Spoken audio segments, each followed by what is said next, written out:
Teacher Ara. Isang pangalan. Isang simpleng pangalan na binikas ng inosenteng boses ng kanyang 6 na taong gulang na anak. Ngunit para kay Blake Reyes, iyon ay isang dagundong ng kulok na bumasak sa perpektong katahimikan ng kanyang mundo. Tumigil ang lahat. Ang makukulay na guhit sa pader ng classroom. Ang masayang hiyawan ng ibang nga bata. Ang amoy ng krayola at bagong sahig lahat ay naglaho. Naramdaman niya ang unti-unting panlalamig na gumapang mula sa kanyang batok pababa sa kanyang likuran. Ara, 6 na taon. 6 na taon niyang sinubukang ibaon sa limot ang pangalang iyon. 6 na taon niyang kinumbinsi ang sarili na isa na lamang itong multo. Isang masamang panaginip na hindi na babalik. Ngunit narito, sa isang lugar na hindi niya inaasahan, sa isang kindergarten sa gitna ng Quezon City, bumalik ang multo. Napilitan siyang iangat ang kanyang tingin mula sa pagkakaluhod sa harap ng anak niyang si Liam. At doon, sa harap ng pisara, nakatayo ang isang babay. Ang pamilyar na hubong niyang mabalikat, ang paraan ng pagkakapusok kanyang buhok, ang tindig na nagsasabing mas gusto niyang maging invisible sa mundo. Nag-angat ito ngang muha. At sa sandaling iyon, ang dagundong ngang kulok ay naging isang matalim na kidlat na humati sa kanyang dibdib. Ang mamatang iyon, ang mamatang minsan niyang sinamba, ang mamatang naging tahanan niya, ngayon ay nakatitik sa kanya, puno ang pakabigla, ng gulat, at ng isang emosyon na matagal na niyang kilalatakot. Si Yanga, si Ara Santos. Ang kanyang mamahaling Italian leather shoes ay tila hindi nababagay sa makulay na rubber mat ng classroom. Ang kanyang 3-piece suite na nakakahalaga ng 6 na numero ay isang insulto sa simpleng paligid. Bago ang sandaling iyon, si Blake Reyes ay ang CEO ng Reyes Sterling Corporation, isang hari sa kanyang toreng gawa sa bakal at salamin sa Begesi. Ngunit ngayon, salop ngang maliit na silid-aralang ito, siya ay isa lamang lalaking hinarap ng kanyang pinakamasakit na nakaraan. Liam, anak, pilit niyang pinakalma ang kanyang boses kahit na nararamdaman niya ang panginginig sa luplop niya. Magpakabait ka, okay? Babalikan ka ni Daddy mamaya. Okay, Daddy? Sagot ng bata, hindi alintana ang bigat na bumabalot sa silid. Masaya itong tumakbo papalapit sa babaeng tinawag nitong Teacher Ara. Naiwan si Blake na nakatayo. Ang kanyang makamay ay nakakuyom sa makabilang gilid. Pinanot niya ang bawat galaw ni Ara. Ang pilit nitong ngiti kay Liam. Ang bahagyang pangingining kamay nito nang hawakan ang balikat ng bata. Hindi siya nagbago payat pa rin, simple, walang kolorete sa mukha. Ngunit nawala na ang kislap sa mga mata nito. Napalitan iyon ng pagod, ng lungkot. Isang bahagi niya ang nakaramdam ng kaunting kasiyahan. Buti nga sa iyo, bulong ng isang madilim na bahagi ng kanyang isip. Iyan ang napapala ng mga nang iwan. Dapat ay umalis na siya. Iyon ang tamang gawin. Tumalikot, maglakad palabas, at kalimutan na nangyari ito. Ngunit ang kanyang magapaa ay tila nakapako sa sahig. May isang puwersang pumipigil sa kanya, isang tanong na 6 na taon nang sumisigaw sa kanyang isipan. Bakit? Huminga siya ng malalim at naglakad papalapit sa lamesa nito. Bawat hakbang niya ay mabigat, parang may nakadagan sa kanyang dibdib. Isang halongang galit at sakit na 6 na taon niyang kinimkim. Ang tunog ng kanyang sapatos sa sahig ay tila umalingaw-ngaw sa katahimikan na namagitan sa kanilang dalawa, isang tunog na hindi nababagay sa lugar na iyon. Hindi siya tinitingnan ni Ara. Abala ito sa pag-ayos, ngam nga papel sa kanyang lamesa. Ang kanyang nga kamay ay bahagyang nanginginig. Isang kilos na alam ni Blake iyon ang ginagawa ni Ara kapag ninenerbiyos ito o gustong tumakas sa isang sitwasyon. It's been a long time, Miss Santos, sinabi niya. Ang bawat salita ay may diin, malamig at formal. Ang pagtawag niya sa apelyido nito ay isang paraan para maglagay ng pader sa pagitan nila, para ipaalala dito na hindi na sila ang dating sila. Sa wakas ay nagangat itong tingin. Nakita niya ang gulat sa mamata nito, na para bang hindi nito inaasahan na kakausapin niya ito. Blake, mahinang sagot nito. Ang kanyang boses ay halos isang bulong. Isang isingang pakuti ang sumilay sa labi ni Blake. So, you still remember my name? Akala ko kinalimutan mo na ang lahat tungkol sa akin. Lumapit pa siya. Itinukot ang dalawang kamay sa lamesa nito. Sinisigurong nakukulong ito sa kanyang presensya. Isang kindergarten teacher? Sa Quezon City? Ito ba ang pangarap na ipinagpalit mo sa akin? Ang dahilan kung bakit ka naglaho na parang bula? Napayuko si Ara, umiwas sa kanyang matatalim na titik. Blake, parang awa mo na. Wag dito, trabaho ko to. Trabaho mo? Halos matawa siya sa sinabi nito. Nag-alala ka sa trabaho mo? Paano naman ako? Ara, 6 na taon. 6 na taon akong nakmuhang tanga, nagtatanong kung anong ginawa kong mali. Nag-iwan ka lang isang maikling sulat na puno ng kasinungalingan at pagkatapos ay naglaho ka. Karapatan kong malaman kung bakit. Kitang-kita niya ang pagkataranta sa mga mata nito. Tama siya, may tinatago ito. May malaki itong kasalanan kaya ito natatakot. Ang galit sa kanyang dibdib ay lalong umalap. Pinagsisihan niya ang araw na minahal niya ang babaeng ito. At nang akma na siyang magsalita muli, handa nang isumbat ang lahat ng sakit na dinulot nito. Isang ingay mula sa labas ang pumuto sa tensyon. Mama! Hintay! 3 maliliit na boses, sabay-sabay na sumiga. Kasunod nito ang mabilis na yabag ng maliliit na paa. Bumukas ang pinto ng classroom at pumasok ang 3 batang lalaki. Nagunahan, tumatawa. Pare-pareho ang kanilang suot na uniforme. Pare-pareho ang gupit ng buho. At lahat sila ay tumatakbo papalapit kay Ara. Mama, sige po, kinuha yung aklat ko. Sumbong ang isa. Hindi po, Mama. Siya po ang nauna. Sabi naman ng pangalawa. Mama, laro na tayo. Sigaw ngang pangatlo, yumakap sa bewang ni Ara. Napatanga si Blake. Ang kanyang galit ay biglang napalitan ng isang pakalito na hindi niya may paliwanag. Pinanot niya. Si Ara na biglang nataranta.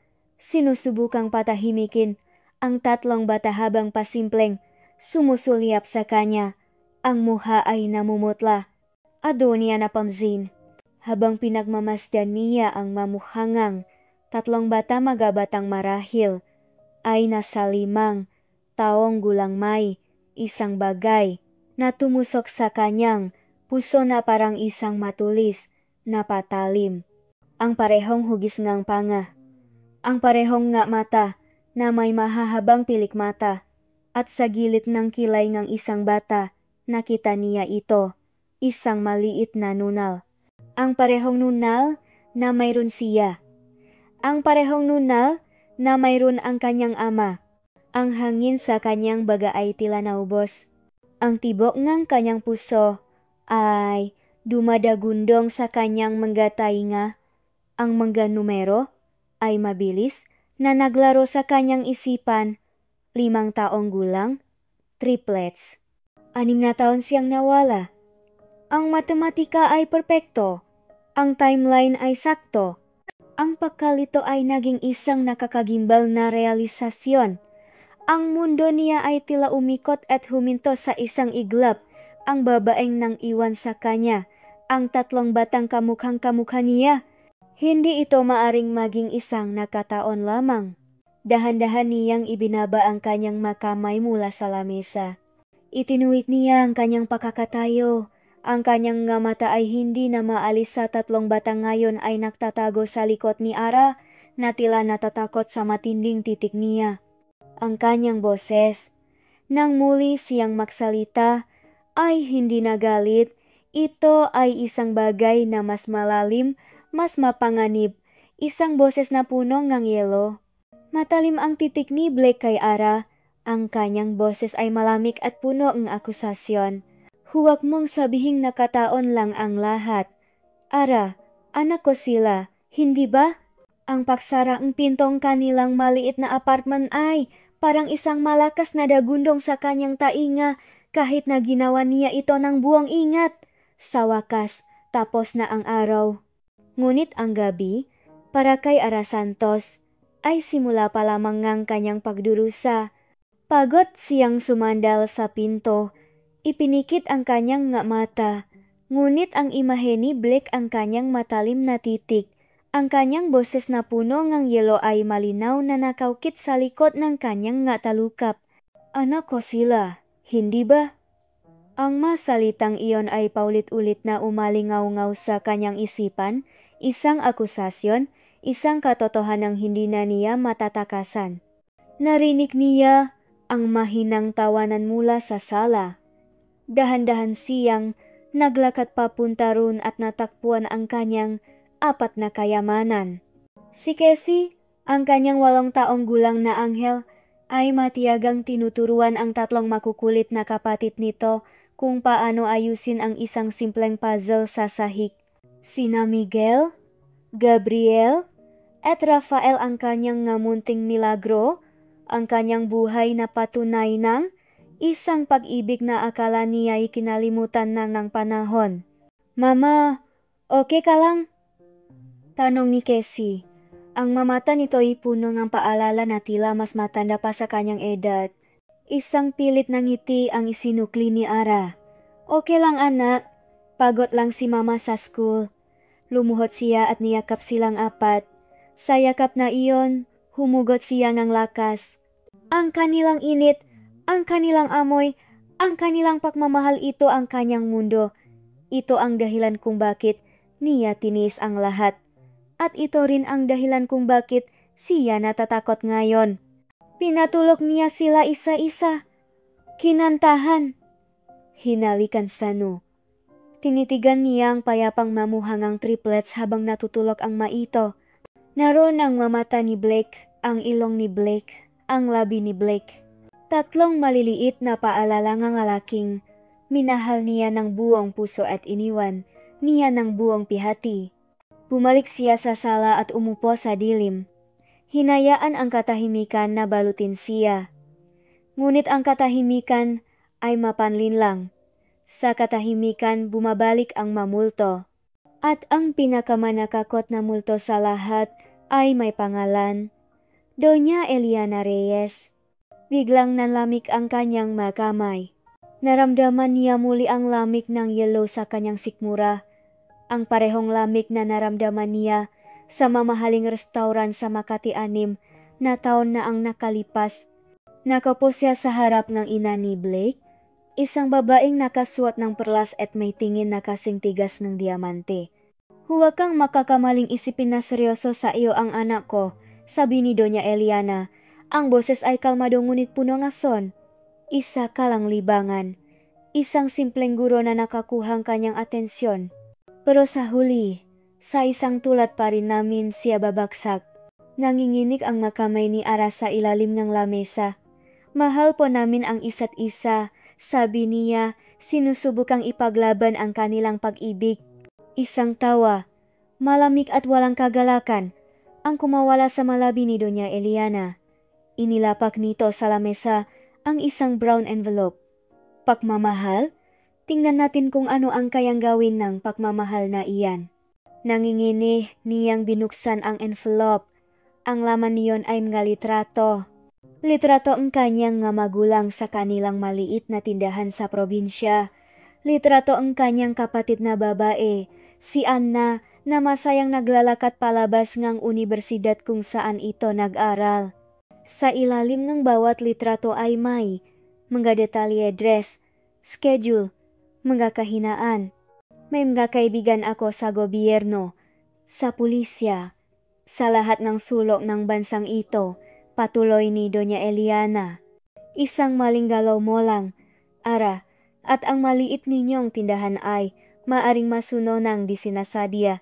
Ang kapatid mo? Baka mawalan ng scholarship. O mas malala pa, naintindihan mo ba ako? Ang naluha ay nagsimulang mamuo sa kanyang nga mata. Ito ay hindi isang pakiusap. Ito ay isang banta. Layuan mo si Blake. Utos nito. Maglaho ka na parang bula. At para siguraduhin hindi ka na babalik, inilapak nito ang isang seke sa lamesa. Isang halaga na hindi niya kayang kitain kahit sa 10 buhay. Ito ang bayad sa iyong katahimikan. Tanggapin mo para may panimula ka. At huwag na huwag ka nang magpapakita sa anak ko.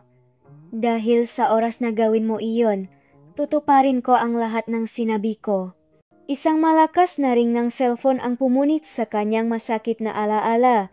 Nakpabalik sa kanya sa kasalukuyan. Napatalon siya sa gulat. Ang kanyang puso ay kumakabog ng napakabilis. Tiningnan niya ang screen. Unknown number. Alam na niya kung sino iyon. Ang kanyang daliri ay nanginginig habang sinasagot ito. Hello? Halos pabulong niyang sabi. Walang sagot sa kabilang linya. Tanging isang mabigat na pahinga lamang ang kanyang narinig. Ngunit sapat na iyon.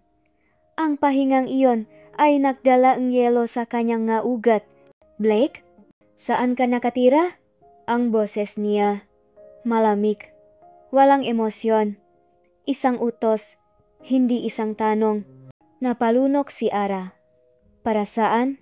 I need a DNA sample. From them. At mula sa iyo. Diretsong sabi ni Black. Ipipilit ko ang isang court order kung kinakailangan. So make this easy for the both of us. Bawat salita ni Blake ay parang maliliit na bubok na tumutusok sa kanyang dibdib. Gusto niyang sumiga. Gusto niyang sabihin na, oh, anak mo sila. At kaya ako umalis ay dahil sa ina mo. Ngunit ang imahengang galitrato, ang banta ni Doña Eliana, ay pumipigil sa kanyang dila. Ang presyo ng katotohanan ay ang kaligtasan ng kanyang pamilya. Sige, mahinang sagot niya, isang salitang ang pagsuko. Ibinigay niya ang kanyang address. Ang kanyang boses ay nanginginig. Matapos niyang ibigay ang impormasyon, may ilang segundong katahimikan bago nagsalita muli si Blake. Isa pang tanong, Ara, lahat ng ito, yung para, plinano mo ba ito mula pa sa simula? Kumuho ang mundo ni Ara. Iyon pala ang tingin niya sa kanya. Isang gold digger, isang babaeng ginamit siya para sa pera. Hindi siya nakasagot. Isang hikbi ang kumawala sa kanyang lalamunan. Narinig niya ang isang buntong hininga ng pakasukla mula sa kabilang linya bago ito ibinaba. Napopo siya sa sahig. Yakap ang kanyang matuhod. Ang maluha na matagal na niyang pinigilan ay malayang dumaloy. Tumayo siya at pumasok sa banyo. Tiningnan ang sarili sa salamin. Ang babae sa salamin ay pagod, wasak, at nag-iisa. Ito ba ang bunga ng kanyang sakripisyo? Ang mapakamalang masamangang lalaking pinilit niyang protektahan? Bumalik siya sa kwarto nga bata. Ang kanyang nga hakbang ay mabigat. Umupo siya sa sahig sa tabi ng kanilang kama at pinagmasdan ang 3 anghel na mahimbing na natutulog. Ang kanyang gaanak, ang gaanak ni Blake. Hinaplos niya ang buho ng isa sa kanila. Ang kanyang luha ay pumapatak sa kumot. Ang lalaking dapat na magiging katuwang niya sa pagpapalaki sa kanila ay siya na ngayong pinakamalaking banta sa kanilang katahimikan. Nakatingin si Ara sa mahimbing na natutulog niyang maanak. Hinaplos niya ang buhok ng triplets at bumulong sa hangin. Paano ko kayo poprotektahan sa sarili ninyong ama? Ang puting envelope ay nakapatong sa kanyang mamahaling lamesa na gawa sa mahogani. Tila isang bandilangang paksuko sa gitna ng kanyang teritoryo. Sa loop nito ay ang katotohanang parehong kinatatakutan at inaasahan ni Blake. Isang pirasong papel na magbabago sa lahat. 99.999% probability. Binasa niya ang nasalitang iyon ng paulit-ulit. Hindi na ito hula.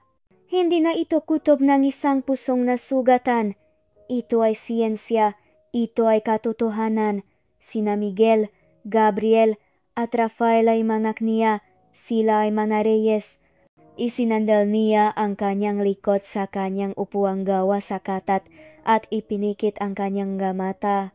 Inaasahan niya na makakaramdam siyang saya o kahit galak, ngunit wala. Ang tanging naramdaman niya ay isang nag-alap na galit. Galit kay Ara. Ipinakait nito sa kanya ang 6 na taon. 6 na taon ng pagiging ama. 6 na taon na hindi na niya may babalik. Iisa lang ang dapat niyang gawin. Kailangan itong malaman ng kanyang ina. Nang gabing iyon, sa kanilang mansyon sa Forbes Park, ang hapagkainan ay napunong katahimikan. Ang tunok lamang ng makubiertos na tumatama sa mamamahaling plato ang maririnig. Sa kabisrangang lamesa, nakaupo si Doña Eliana Reyes, ang reyna ng kanilang pamilya, isang babaeng may tindig na kasing tigas ng bakal. May kailangan po akong sabihin sa inyo. Ma, simula ni Blake, ibinaba ang kanyang kubiertos. Nag-angat ng tingin si Doña Eliana. Ang kanyang magamata ay matalas. Mukhang seryoso iyan. Anak, naalala niyo po ba si Ara Santos? Bahagyang kumunot ang noong kanyang ina na tila pilit na inaalala ang pangalan. Ara Santos? Iyong? Guro? Iyong babaeng bigla ka nalang iniwan? Bakit mo siya naisip? Huminga ng malalim si Blake. Nakita kami ulit. Siya ang guro ni Liam. Itinaas niya ang kanyang mga mata para salubungin ang tingin ng ina. At may mga anak siya, ma. 3 lalaki. Kambal. At? Tanong ni Doña Eliana. Ngunit kitang-kita na ni Blake ang dahan-dahang pagbabago sa ekspresyon nito. Nagpa-DNA test ako. Sandali siyang tumigil, hinayaan ang bigat ng kanyang susunod na sasabihin na bumalot sa silid. They're mine. Anak ko sila, ma. Ang pagkukunwaring pakalito sa mukha ni Doña Eliana ay napalitan ng perpektong pakabigla. Napahawa ito sa kanyang dibdib. Ang namata ay nanlaki. Diyos ko po, Blake, anak ko, paanong? She hid them from me, sabi ni Blake. Ang kanyang boses ay puno ng pait. For 6 years. Dahan-dahang tumayo si Doña Eliana. Nilapitan siya at hinawakan ang kanyang balikat. Ang kanyang pahawak ay puno ng pag-aalala. Kawawang anak ko. Anong klaseng babae ang gagawa niyan? Ang ipakait sa isang ama ang sarili niyang maanak. Para saan? Para sa pera? Tumango si Blake. Iyon din ang tanong sa kanyang isipan. Huwag kang mag-alala. Anak, sabi ng kanyang ina, ang boses nito ay puno ng determinasyon. Hindi tayo pababayaan ng Diyos. Dugo nga Reyes ang nananalaytay sa mga batang iyan. Gagawin natin ang tama. Gagawin natin ang lahat para makuha sila. Ang nasalita ng kanyang ina ay parang gasolinang ibinuhos sa nag-alap na niyang galit.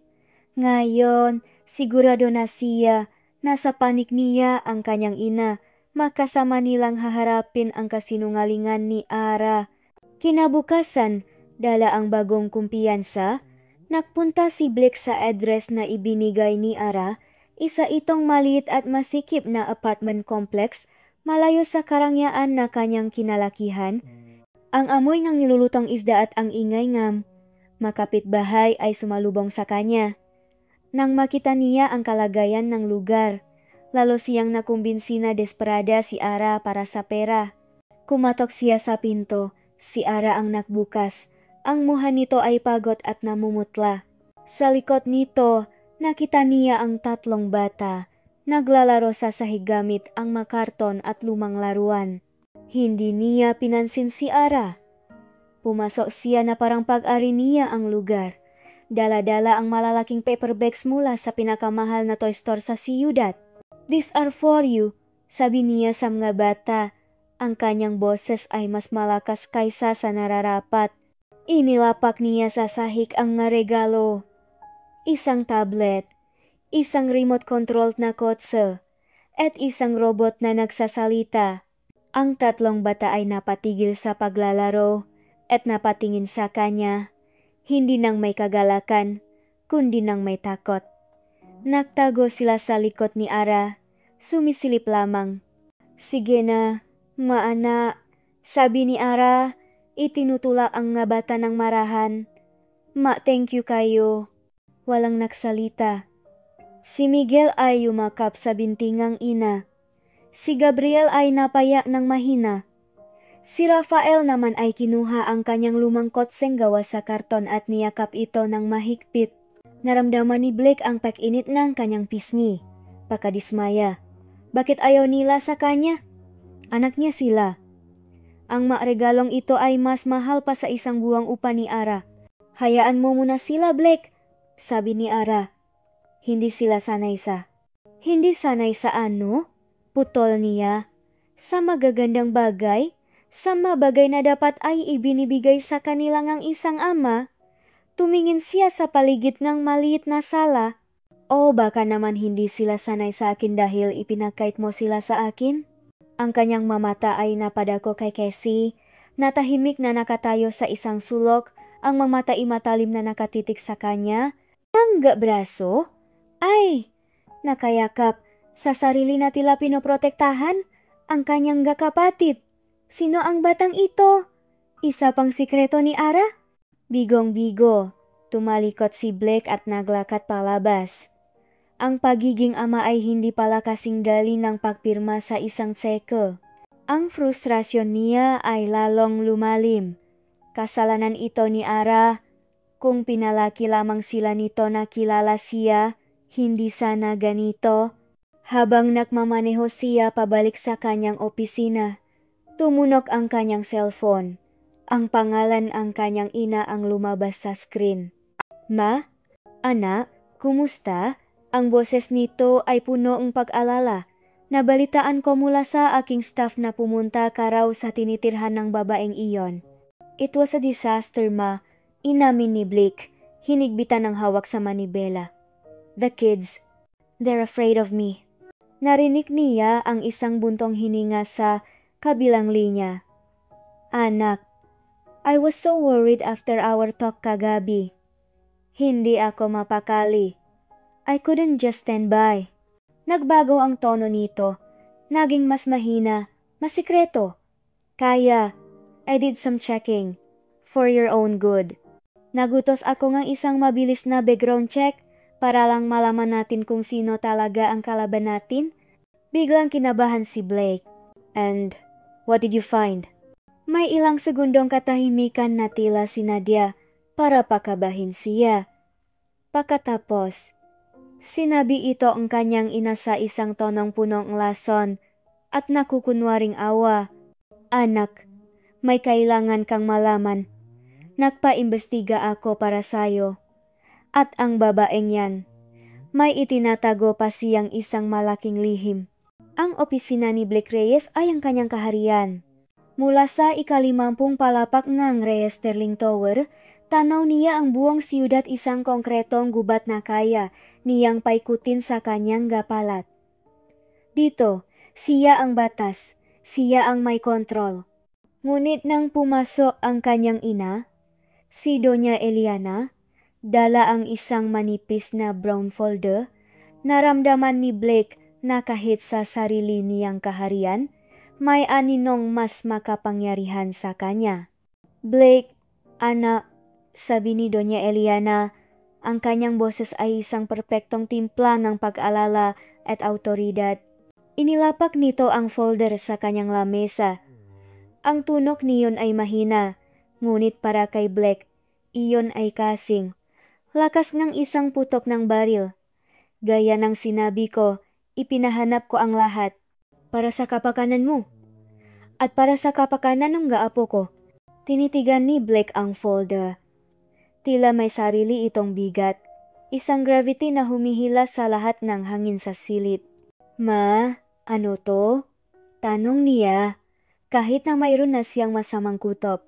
Umupo si Doña Eliana sa silyang nasa harap niya, inayos ang kanyang mamahaling damit. Ang katotohanan, anak, masakit ito, pero kailangan mong malaman. Kailangan mong makita kung anong klaseng babae talaga si Ara Santos. Nanginginig ang kamay ni Blake nang abutin niya ang folder. Ang unang pahina ay isang kopya ng bank statement. Nakita niya ang isang malaking halaga, isang transaksyon mula sa isang account na alam niyang pag-ari ng kanyang ina papunta sa isang account sa ilalim ng pangalan ni Araceli Santos. Ang petsa, 1 linggo matapos itong maglaho, I gave her that money, paliwanag ni Doña Eliana, na para bang ito ang pinakamakatuwirang bagay sa mundo, kapalit ng kanyang pananahimik. I thought she left for good. Mali pala ako. Ginamit niya ang pera. At ngayon, bumalik siya para sa mas malaki pa. Napalunok si Blake. Ang paliwanag ay pumasok sa kanyang isipan na parang lason. Kaya pala, bayat, iyon pala ang dahilan. Ngunit may iba pang napapel, malitrato. Si Ara sa iba't ibang lugar sa loob ng 6 na taon. Mukha itong simple, pero para sa isang isipang nilason ng duda, ang mga litrato ay nagpapakita ngang isang babaeng nabubuhay ng tahimik gamit ang pera ng Reyes. At nasa pinakailalim, ang huling piraso ng papel, isang photocopy, malinaw, opisyal, Certificate of Live Birth. Ang kanyang mga mata ay mabilis na naglakbay sa mga nakasulat. Pangalan ng bata, Cassandra Santos. Pangalan ng ina, Araceli Santos. At ang impormasyong humatol kay Ara sa kanyang isipan. Pangalan ng ama, isang pangalang hindi pamilyar, isang pangalang hindi Blake Reyes. Petsa ang kapanganakan, September 12. 6 na taon na ang nakalipas. Napatigil sa pag-ikot ang mundo ni Blake, September 12. Ang petsang iyon, paulit-ulit na umikot sa kanyang isipan, September, October, November. 3 buwan. 3 buwan bago siya iniwan ni Ara. Sila pa. Masaya pa sila nun. Biglang may isang alaala na sumalakay sa kanyang isipan. Isang gabi, nakahiga sila sa ilalim ng mga bituin sa isang beach sa Batangas. Gusto kong 5 anak, sabi niya habang yakap ito. Para may basketball team ako. Tumawa si Ara. Ang tawa nitong musika sa kanyang tainga. Ang dami naman. Pero sige, basta ipapangalan natin sa mga anghel. Basta ang panganay, ipapangalan sa akin, sabi niya. Ang alala, na dati nakbibigay niya init sa kanyang puso, ngayon ay parang mainit na bakal na tumutusok sa kanyang dibdib. Habang sinasabi nito ang masalitang iyon, habang pinapangarap nila ang kanilang kinabukasan, may dinadala na pala itong anak ng ibang lalaki. Ang ngiti nito ay isang kasinungalingan, ang mahalik nito ay lason. Ang lahat ay isang malaking panloloko. Ang sakit ng pag-iwan ay walang-wala kumpara dito. Ito ay kataksilan sa pinakamasahol nitong anyo. Naramdaman niya ang pag-akyat ng abdo sa kanyang lalamunan. Ang papel ay nayupi sa kanyang kamay. Hindi niya namalayan na nanginginig, napala siya sa galit. Isang malamig, nakakamatay na galit. Nakikita mo na ang mahinang boses ni Doña Eliana, puno nga huwat na awa, niloko kaniya, nun paman. Hindi sumagot si Blake.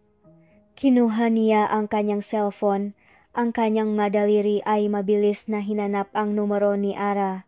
Kailangan nitong marinig ang galit niya. Kailangan niyang maramdaman nito ang pakasuklam niya.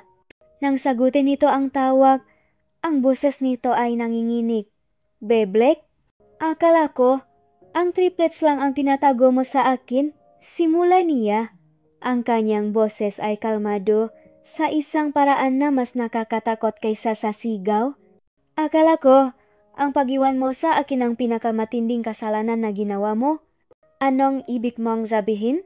May saka pa palang sikreto. Hindi ba, Ara? Patuloy niya. Isang sikretong mas matanda pa sa mga anak ko.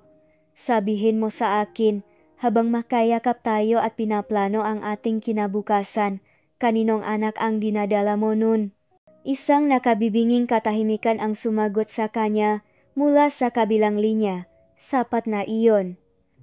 Ang kanyang katahimikan ay isang pag-amin. Hayop ka! Bulong ni Blake! Puno ngang pakasuklam! Bago niya ibinagsak ang tawak. Tumayo siya, hinarap ang bintana, at tinitigan ang siyudad sa ibaba. Ang lahat ng galit at sakit at pakalito sa loob ng 6 na taon ay nakristal sa isang malinaw na layunin. Hindi na ito tungkol sa pag-ibig o sa nakaraan. Ito ay tungkol sa kanyang nga anak, ang kanyang dugo. Hindi niya hahayaang manatili sila sa isang sinungaling at taksil na ina. Kinuha niya muli ang kanyang cellphone at idinayal ang numero ng kanyang personal na abogado.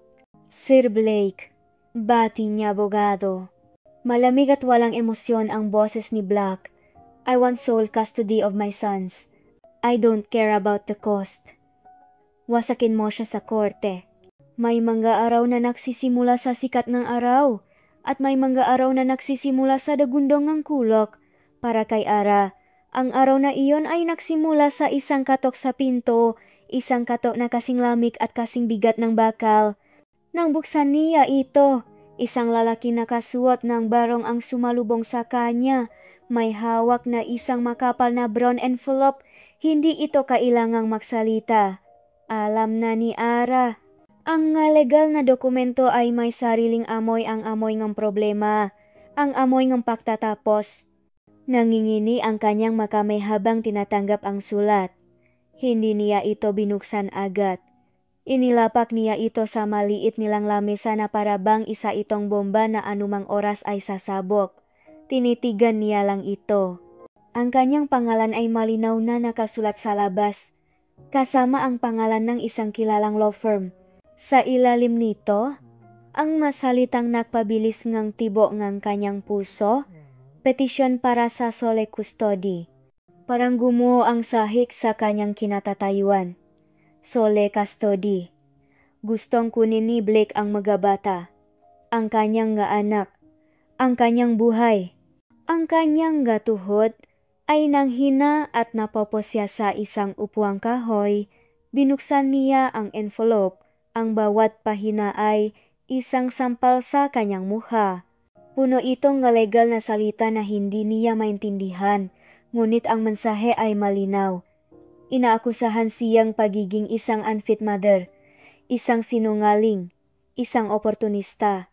May magalakip na kopya ng bank statement at, sa kanyang pakagimbal, isang kopya ng birth certificate ni Cassie. Ang sikreto ni Cassie, alam na niya. Kasabay nga realisasyong iyon. Isa pang katok, mas malakas at mas mapilit, ang narinig niya sa pinto. Bago pa siya makatayo, bumukas ito. Pumasok si Blake na parang isang bagyo. Ang kanyang muha ay isang maskara ng yelo at galit.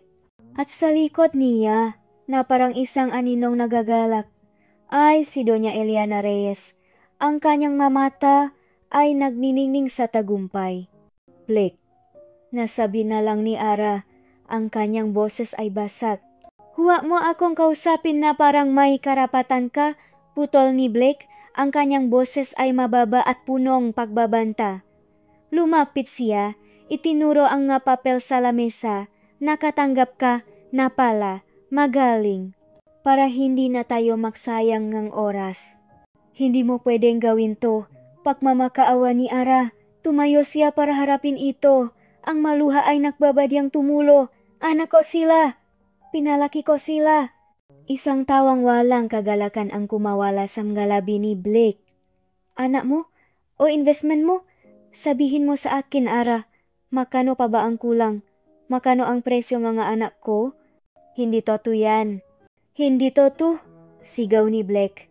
Ang kanyang pagpipigil ay tuluyan ng nawala. Itinuro niya ang birth certificate ni Cassie na nakakalat sa lamesa. Paano mo ipapaliwanag yan? Habang ako, Parang tangang napaplanong kinabukasan natin, may dinadala ka na palang bunga ngang kataksilan mo. You are a liar, isang manloloko. Bawat salita ay isang punyal na bumaon ng malalim sa puso ni Ara. Tumingin siya kay Doña Eliana, nagahanap ng kahit kaunting awa, ngunit ang nakita lang niya ay isang malamig na ngiti. Ang ngiti nga demonita na nanunot sa pakasira ng kanyang biktima. Ang ngiti ngu tagumpay. Blake, pakinggan mo ako. Tapos na akong makinig sa iyo.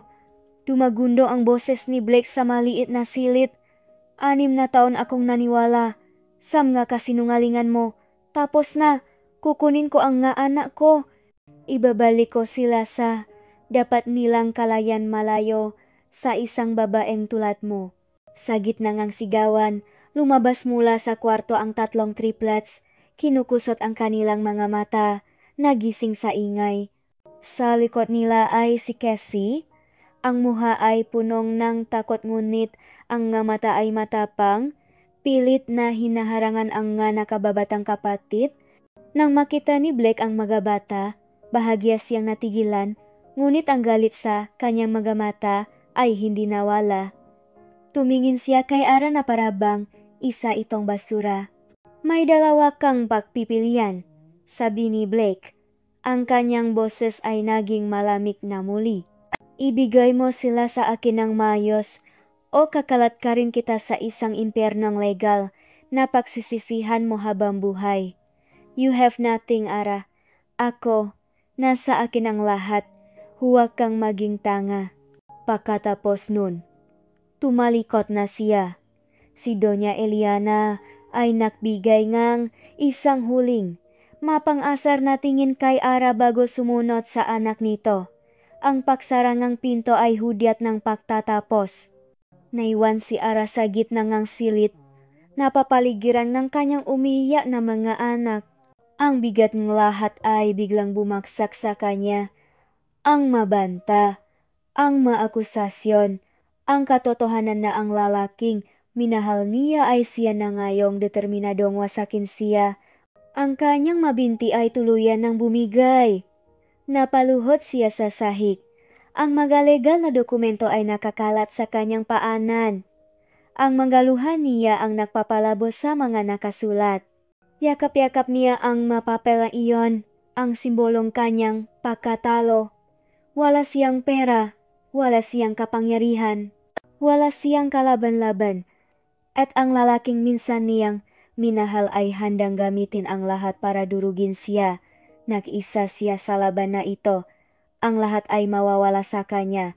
Ang katahimikan na naiwan matapos ang pag-alis ni Blake at Doña Eliana ay mas masakit kaysa sa kanilang ngasiga. Si Ara ay nanatiling nakaluhot sa sahig.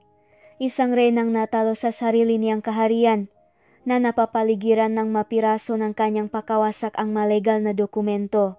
Ang kanyang maanak ay nasa paligid niya, umiyak, hindi dahil naintindihan nila ang masalita, kundi dahil nararamdaman nila ang bigat ng pihati ng kanilang ina. Para siyang isang basak na salamin, pinagpira-piraso nga akusasyon at pagbabanta. Wala na, tapos na. Paano siya lalaban sa isang higanteng tulad ni Blake Reyes? Paano niya ipagtatanggol ang sarili laban sa isang kasinungalingan na 6 na taon ang pinaniniwalaan nito? Ang pagsuko ay tila ang tanging daan palabas. Ngunit sa gitna ng kanyang pagluluksa, naramdaman niya ang isang maliit at mainit na yakap mula sa likod. Hindi ito ang yakap ng triplets. Ito ay mas mahigpit, mas may bigat. Mama, wag ka na umiyak, bulong ni Cassie sa kanyang tainga. Ang boses nito ay nanginginig din. Andito lang kami, andito lang ako. Ang simpleng yakap na iyon, ang masalitang iyon, ay parang isang kidlat na gumising sa nanalamig na niyang kaluluwa. Itinaas ni Ara ang kanyang tingin at sinalubong ang mata ni Cassie sa isang maliit na salamin sa dingding. Sa matang iyon, hindi niya nakita ang takot. Nakita niya ang lakas. Nakita niya ang pagmamahal. Nakita niya ang kanyang dahilan. Tumingin siya sa triplets na ngayon ay humihikbi na lang. Sila, ang apat na ito, sila ang kanyang mundo. At hindi niya hahayaang sirain ito ni Numan. Ang pagsuko ay hindi pagpipilian. Ang pagtagbo ay hindi nasagot. Sa loob ngang 6 na taon, pinili niya ang katahimikan para protektahan sila. Ngayon, naiintindihan na niya. Ang tunay na proteksyon ay ang harapin ang katotohanan. Isang biglang tapang ang dumaloy sa kanyang maugat. Itinutulak ang takot at kawalan ng pag-asa. Tumayo siya. Ang kanyang mabinti ay nanginginig pa rin. Ngunit ang kanyang mamata ay mayroon ng bagong apoy. Kasi, anak, sabi niya, pinupunasan ang kanyang galuha. Bantayan mo muna ang kapatid mo. May kukunin lang si mama. Pumasok siya sa kanyang maliit na kwarto. Mula sa ilalim ng kanyang kama, hinila niya ang isang luma at maalikabok na kahon na karton, ang baul ng kanyang nakaraan. Dahan-dahan niya itong binuksan. Sa ibabaw ay mga lumang damit ng sanggol at mga unang guhit ng mga bata, ngunit sa ilalim, naroon ang kanyang mga tunay na kayamanan. Kinuha niya ang isang litrato. Ito ay isang kupas na larawan niya at ng kanyang yumaong kapatid na si Anna. Makayakap sila, masayang nakangiti. Si Anna ay buntis na buntis sa litratong iyon. Ang kamay ay nakahawak sa malaki nitong tiyan. Ang tiyan kung nasaan si Cassie. Sa likod ng litrato ay may sulat kamay si Anna. Pangako ate, alagaan natin siya ng makasama. Kasunod nito, kinuha niya ang isang nakatuping papel na naninilaw na sa katagalan, isang sulat. Ang sulat na isinulat niya para kay Blake nung gabing tinakot siya ni Doña Eliana, ngunit hindi niya kailanman naipadala. Binuksan niya ito at binasa ang sarili niyang nga salita. Ang nga salita ng isang babaeng takot ngunit nagmamahal ng lubos. Hawak ang litrato at ang sulat ang kanyang mahuling baraha. Lumabas siya ng kwarto. Hinalikan niya ang kanyang maanak Sanu. Babalik si mama, pangako niya. Nagsuot siya ngang sapatos. Kinuha ang kanyang pitaka at lumabas ngang pinto. Hindi na siya ang gurong si Ara Santos na laging nakayuko. Ngayon, siya ay isang ina na handang pumasok sa gera. Ang pagpasok sa Reyes Sterling Tower ay parang pagpasok sa ibang mundo. Ang sahig ay kumikinang na parang salamin. Ang mga tao ay nakasuot ng mamahaling damit, naglalakat ng mayabang. Tumingin sila sa kanya na parabang isa siyang dumi na naligaw sa kanilang palasyo. Ngunit hindi niya sila inintindi. Naglakat siya ng diretso sa reception desk. Kailangan kong makausap si Mr. Blake Reyes, sabi niya. Ang kanyang boses ay matatak. Tiningnan siya na receptionist mula ulo hanggang paa.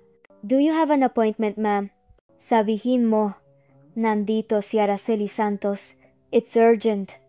Pagkatapos ng isang tawag sa telepono na punong pag-aatubili, pinayagan siyang umakyat.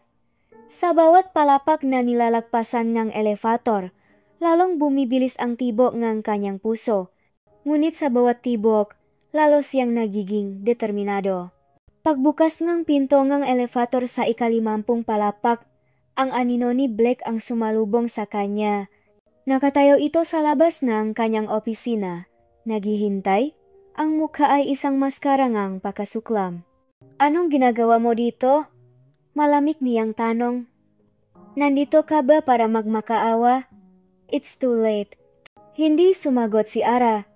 Nilampasan niya ito at pumasok sa napakalaking opisina. Huminto siya sa gitna, hinarap ito, at huminga ng malalim. Ito na. Nandito ako hindi para magmakaawa, simula niya. Ang kanyang boses ay nanginginig ngunit malinaw. Nandito ako para sabihin sa'yo ang katotohanan na dapat ay sinabi ko na 6 na taon na ang nakalipas. Lumapit si Blake. Handa nang magsalita, ngunit itinaas ni Ara ang kanyang kamay. This time, Ako naman ang pakinggan mo. Inilatag niya ang litrato sa makintab na lamesa. Ito ang kapatid kong si Anna. Namatay siya sa isang aksidente sa motor, 1 linggo matapos ipanganak ang anak niya. Bago siya nawalan ng hininga, ipinangako ko sa kanya na alagaan ko ang anak niya na parang sarili kong anak. Ang batang iyan, si Cassie. Ang mukha ni Blake ay hindi nakbago, ngunit nakita ni Ara ang isang bahagyang kislap ng pagkalito sa mga mata nito. At ang pera, Blake, ang pera, patuloy niya. Ang kanyang boses ay nagsimulang mabasa. Tinanggap ko iyon. Pero hindi para sa sarili ko. Tinanggap ko iyon dahil sa isang gabi, bigla akong naging ina sa 4 na bata sa 3 sanggol na nasa sinapupunan ko at sa isang ulilang pamangkin. Dahil tinakot ako ngang ina mo. Sinabi niya na wawasakin niya ang pamilya ko kung hindi kita lalayuan. Sa wakas, inilapak niya ang nakatuping sulat sa tabing ng litrato. Ang kanyang huling alas. Isinulat ko yan para sa'yo noong gabing iyon para ipaliwanag ang lahat, pero naduwag ako. Natakot ako para sa pamilya ko. Para sa'yo, kaya tumakbo na lang ako. Tapos na siyang magsalita. Ang lahat ng bigat sa kanyang dibdib ay nawala, napalitan ng isang kakaibang kapayapaan. Naubos na ang kanyang masalita, naubos na ang kanyang maluha. Ang natitira na lang ay ang hubad na katotohanan na nakalata sa pagitan nilang dalawa. Tumingin siya diretso sa mga mata ni Blake. Ang kanyang mga mata napagod ngunit hindi natakot. Iyan ang totoo. Ngayon, Blake, husgahan mo ako. Si Blake ay hindi makapagsalita. Nakatitik lang ito sa litrato at sa sulat. Pagkatapos ay sa kanya. Ang kanyang mukha ay puno ng pagkabigla na dahan-dahang nagiging realisasyon at pagkatapos pangingilabot. Ang matigas na maskara ng CEO ay nagsimulang makalamat. Nakatayo si Blake sa gitna ng kanyang malawak na opisina. Ngunit pakiramdam niya ay nilalamon siya ng espasyo. Wala na si Ara. Ang tanging naiwan ay ang bigat ng katotohanan na nakalatag sa kanyang lamesa. Isang kupas na litrato at isang sulat na naninilaw sa panahon. Ang kanyang makamay, na sanay pumirma ng makontratang milyon-milyon ang halaga, ay nanginginig habang inaabot ang sulat. Ang papel ay marupo, parang puso ni Ara na paulit-ulit niyang dinurok. Binuklat niya ito, ang kanyang sulat kamay. Pamilyar, malambot. Bawat kurba ng letra ay isang alaala. Blake, mahal ko, basa niya sa simula. Patawarin mo ako. Kung nababasa mo ito, ibig sabihin, wala na ako. Huwag mo sanang isipin na hindi kita minahal. Minahal kita ng higit pa sa buhay ko, at dahil doon, kailangan kitang iwan. May mga bagay na hindi ko kayang ipaliwanag. Mga panganib na hindi ko kayang isugal. Ang tanging hiling ko lang ay sana maging masaya ka. Huwag mo akong isipin. Kalimutan mo na ako. Bawat salita ay isang matulis na patalim na tumatarak sa kanyang dibdib. Ang sakit ay mas matindi pa kaysa sa naramdaman niya nung una siyang iniwan nito. Dahil ngayon, ang sakit ay may kasamang pagsisisi. Isang napakalalim na pagsisisi na parang lason na gumagapang sa kanyang nga ugat. Tinitigan niya ang litrato ni Ara kasama ang kapatid nito, ang ngiti ni Anna, ang pangako at ang anak nitong si Cassie. Bigla niyang naalala ang tingin ni Cassie sa kanya kanina sa apartment, isang tingin ng pag-aakusa, ng pagprotekta. Hindi iyon tingin ng isang simpleng bata. Iyon ay tingin ng isang batang namulat sa hirap. Hayop ka. Investment mo. Isang manloloko. Ang sarili niyang nga salita ay bumalik sa kanya. Isang alingaw-ngaw mula sa impyerno. Sinabi niya ang nga iyon sa isang babaeng nag-alaga sa kanyang 3 anak at sa isang naulilang pamangkin. Sinabi niya iyon sa babaeng mas piniling maging duwag sa kanyang paningin para lamang protektahan siya mula sa sarili niyang ina. Ang mapader na binuo niya sa paligid ng kanyang puso ay gumuho. Ang yelo sa kanyang maugat ay natunaw at naging isang mainit na agos ng luha. Sa unang pagkakataon sa loob ng 6 na taon, ang makapangyarihang si Blake Reyes ay napahagulhol na parang isang bata. Umiyak siya para sa 6 na taong nasayang. Umiyak siya para sa sakit na idinulot niya. At umiyak siya dahil sa takot na baka huli na ang lahat. Pinunasan niya ang kanyang galuha. Ang galit niya kay Ara ay naglaho. Napalitan ng isang bagong galit na mas matindi at mas malinaw. Isang galit para sa taong tunay na sumira sa kanilang buhay. Nagmarsa siya palabas ng kanyang opisina, hindi pinansin ang gulat na tingin ng kanyang gaempleyado. Ang kanyang pagmamaneho papunta sa mansyon ng kanyang ina ay isang paglalakbay na puno ng galit. Naabutan niya si Doña Eliana sa hardin nito, kalmadong nagdidiling ng rosas. "Ma," sabi ni Blake. Ang kanyang boses ay kalmado sa isang paraan na mas nakakatakot. "Blake, anak, nandito ka pala," sabi nitong gumiti. "May maganda ba akong balita? Sumuko na ba ang babaeng iyon?" She told me everything. Ang ngiti ni Doña Eliana ay bahagyang naglaho. "At naniwala ka? Isang desperadang babae laban sa sarili mong ina?" "I saw the proof, ma. Nakita ko ang sulat na hindi niya naipadala. Nakita ko ang litrato ng kapatid niya." Lumapit si Blake. Ang kanyang nga mata ay nag-apoy. "Alam niyo ba, ma? Habang tinatakot ninyo siya, habang binabayaran ninyo siya para lumayo, hindi lang 3 apo ninyo ang dala niya sa sinapupunan niya. Kaampo niya lang din sa naulila niyang pamangkin." Sa unang pagkakataon, nakita ni Blake na natigilan ang kanyang ina, ngunit mabilis itong nakabawi. "Ginawa ko lang ang nararapat," git ni Doña Eliana. "Ginawa ko iyon para sa'yo, para sa pangalan ng pamilyang ito. Hindi siya nababagay sa atin." Umiling si Blake. Isang mapait na ngiti ang sumilay sa kanyang makalabi. Dito nagtatapos ang lahat. "Hindi si Ara ang sumira sa akin, ma. Kayo ang sumira sa pamilya ko. Kayo ang nagnakaw ng 6 na taon sa akin at sa mga anak ko." Tumalikot siya. "Tapos na po tayo," sabi niya. Hindi na lumingon. "Mula ngayon, wala na kayong anak na nangangalang Blake Reyes." Ang bawat hakbang palayo sa mansyon na iyon ay isang hakbang palayo sa isang buhaying kasinungalingan. Isa lang ang kailangan niyang puntahan. Ang kanyang pagmamaneho papunta sa apartment ni Ara ay puno ng kaba. Paano kung hindi siya nito patawarin? Paano kung umalis na ito? Karapatan nitong kamuhian siya habang buhay. Huminto siya sa tapat ng gusali. Ang simpleng gusali na minsan niyang hinusgahan ay tila isang sagradong lugar ngayon. Huminga siya ng malalim at naglakad papunta sa pinto. Nag-atubili siya. Ang CEO na kayang harapin ang kahit sinong business tycoon ay natatakot na ngayong kumatok sa isang simpleng pinto.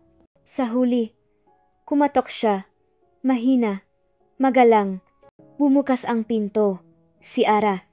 Ang kanyang nga mata ay namumukto at pagod, ngunit wala na ang takot. Napalitan iyon ng isang blangkong pagod.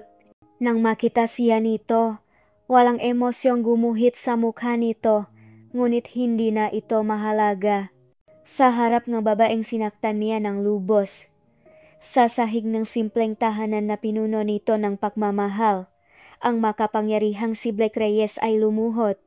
Iniyuko niya ang kanyang ulo at hinayaan ang kanyang galuhan na muling dumaloy, galuhan ng pagsisisi at kahihiyan. "Ara, sorry," bulong niya. Ang kanyang boses ay basag. "Patawarin mo ako. Sa lahat ng sinabi ko, sa lahat ng ginawa ko. Patawarin mo ako." Hindi sumagot si Ara. Narinig ni Blake ang pagbukas ng pinto ng kwarto at ang maliliit na yabak.